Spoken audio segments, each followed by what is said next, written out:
23rd मर्म चिकित्सा and वैदिक मेडिकल साइंसेज ट्रेनिंग प्रोग्राम, जो कि 16 फरवरी से 21 फरवरी 2025 तक नंदीपुरम हरिद्वार में मृत्युंजय मिशन के द्वारा आयोजित किया जा रहा है। उसमें एक सत्र पंचगव्य चिकित्सा पर होगा।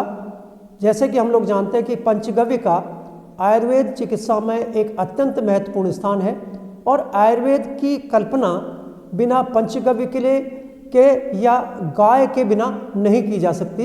इसलिए हम लोग जानते हैं कि पंचगव्य का अत्यंत महत्वपूर्ण आयुर्वेदिक औषधि निर्माण और विभिन्न प्रकार की पंचकर्म की जो प्रक्रिया हैं उनमें इनका उपयोग किया जाता है। इसके अतिरिक्त सिर्फ और सिर्फ पंचगव्य के सेवन से, मतलब जो गोदुग्ध है, गोदधि है, गोघृत है, गोमूत्र है और गोमय, इनके कॉम्बिनेशन से या इनके अलग अलग उपयोग से जो चिकित्सा की जाती है उसको पंचगव्य चिकित्सा कहा जाता है। पंचगव्य चिकित्सा के अतिरिक्त ये तो रोगों को समूल नष्ट करने के लिए इनका उपयोग करते हैं, और जैसे जो रोग प्रतिरक्षण है, स्वास्थ्य संवर्धन है और जो स्वास्थ्य प्रतिरक्षण है या रोग प्रतिरक्षण है और रोग का निवारण है, इन सब के लिए पंचगव्य का उपयोग तो किया ही जाता है। लेकिन गाय के प्रभाव से आज देखते हैं कि विभिन्न जो हमारे वेस्टर्न कंट्रीज है उसमें कर्लिंग की जाती है। गाय को स्पर्श के द्वारा अपने मानसिक रोगों को ठीक किया जाता है। हम लोग जानते हैं कि जो शरीर है उसके शारीरिक, मानसिक और आध्यात्मिक स्वास्थ्य की हम लोग बात करते हैं।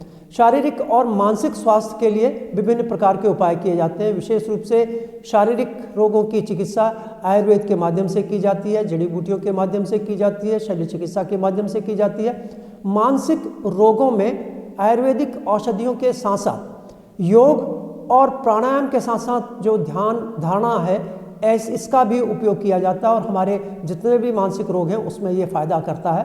इसी ढंग से आध्यात्मिक रोगों की चिकित्सा के लिए विभिन्न प्रकार के उपाय हमारी वैदिक चिकित्सा पद्धतियों में उपलब्ध होते हैं। और आपने सुना होगा कि गाय, गंगा, गायत्री, ये सारी की सारी चीज़ें और तुलसी और विभिन्न प्रकार के ऐसे जो दैवीय वृक्ष होते हैं जो मानसिक जो रोगों को दूर करने या मानसिक बल को बढ़ाने के साथ साथ हमें आध्यात्मिक स्वास्थ्य भी प्रदान करते हैं। उसी में गाय एक महत्वपूर्ण एक अवयव है। गाय को गोमाता के रूप में हम लोग मानते हैं और गाय के माध्यम से, गाय के प्रभाव के माध्यम से, उसके सानिध्य में और उसके आसपास के वातावरण में जो सकारात्मक ऊर्जा होती है वो निश्चित रूप से हमारे मानसिक और आध्यात्मिक रोगों के निवारण के लिए एक महत्वपूर्ण कार्य करती है।